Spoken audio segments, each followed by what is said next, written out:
Good morning, everybody. Today's Friday, 28th of March, and I just want to show a little video of one of my projects being installed right now. Approximately about over 70 panels, and it's a big system, and I just want to show it.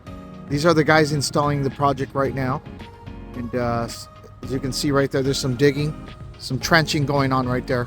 It's pretty cool, and so I'm very proud of this project. It's at Arco gas station, and they started on Tuesday, and they're supposed to finish in about one week.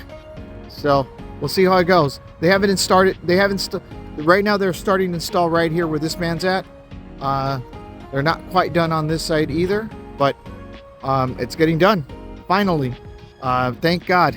Project seems to be going smooth, and I want to thank the owners, Dalvier and his father, and hopefully everything goes good.